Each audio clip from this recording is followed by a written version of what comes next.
Hello again everybody, and welcome to another video from me, Jason at Pals.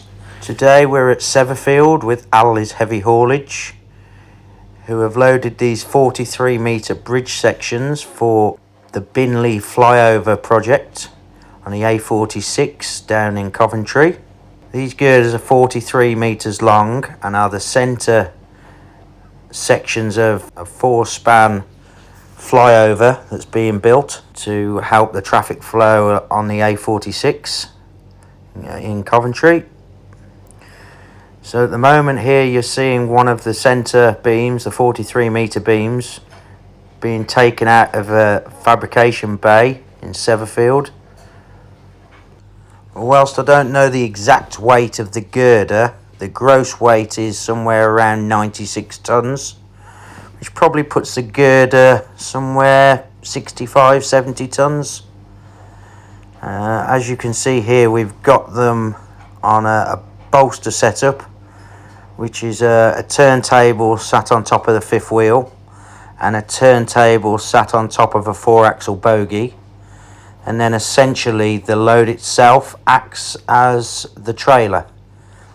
So the load is secured to the turntable at either end via lashing chains, and at the front there is actually some clamps too.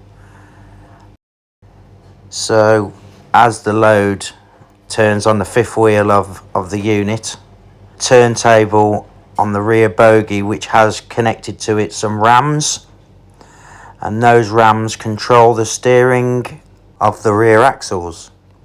So as you turn one way or the other with the truck, a hydraulic signal is sent from the rams on the turntable down into the steering rams and steering header inside the rear bogie, which then as you go round a bend, the wheels will then counteract that and follow the truck around the bend. Of course, we can also override the automatic steering and steer it manually, which is what's taking place here at the moment to get out of the shed. And now we're just going to go down to the bottom of the yard and do a 3-point turn. So we're facing the correct way out of the gate for the transport. So the Binley project involved the movement of 32 beams, 4 of which were these 43 metre beams that were moved over 2 separate movement days down onto the site on the A46. The project involved raising the A46 above the current roundabout and the junction with the A428. All 4 of these loads were moved in the same way, a double bolster setup. And as you can see, as with most of the places that manufacture these sorts of things, they're not blessed with room, so we just have to make do with what we have.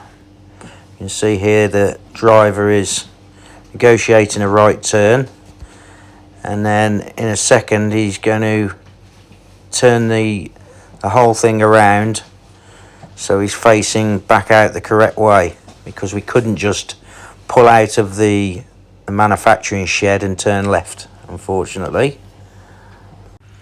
So the truck being used here is another MAN TGX 8x4, 580 horsepower, plated for 180 tonne. So Severfield's Lostock Lane site in Bolton has been producing steelwork since 1933.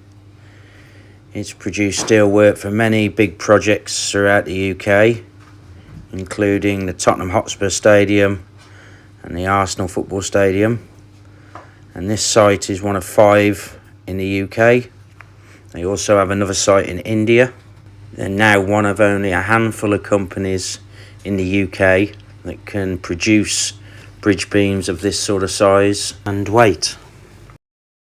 So you can see the steersman now manoeuvring the bogie over, ready for the reverse to do a 3-point turn. This is actually the view now you would see from underneath the completed bridge, of course. So as you can see, this yard is probably about as crowded as in your local Morrison's car park. It's bits of steel everywhere instead of cars. So yeah, now we're just backing up.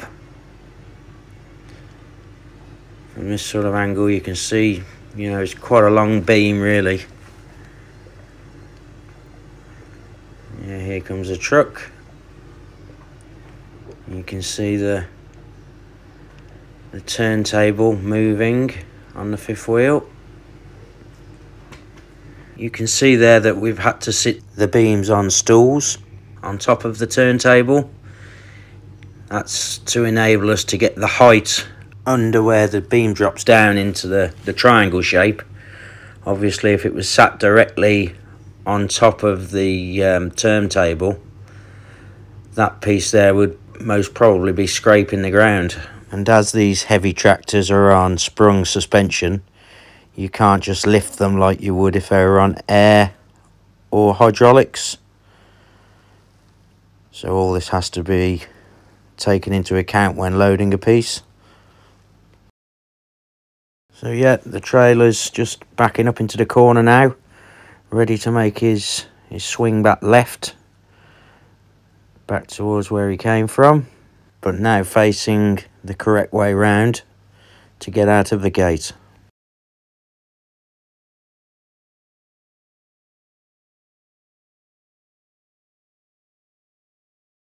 You'll get a good shot in a minute of the movement of the turntable and the bogie.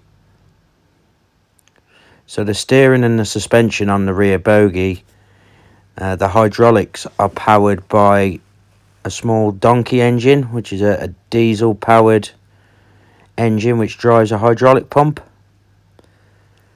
So some of them also have air compressors on too, which helps fill up the rear air tanks. Yeah, now you can see just how much lock you can get on with these rear bogie setups. They are really quite manoeuvrable and they do change from lock to lock quite quickly. All of the electrical cables and the air pipe you can see coiled up there on the drawbar and the front corner of the bogie, they will eventually run the length of the load. There'll be a wire rope and a turfer, which is like a tightener, that goes between the front turntable and the rear bogie. It's there as an emergency should the bridge ever come away from its mountains. It tethers the bogie to the truck, and it also offers us a line to tie up the electric cables and the air pipes that send the electrics for the rear bogie's lights and the air pipes for the brakes from the truck right the way down to the back bogie. So it's all connected, and of course then we have brakes and lights on the back bogie. There'll also be some side lights hung down the turfer wire too, and some marker boards and lights put on the back of the overhang on the rear beam. And then yeah, it'll be ready for the road. So that's just about bringing us towards the end of another video. Again, as always, thanks for watching. I hope you found it interesting, and please tune in next time.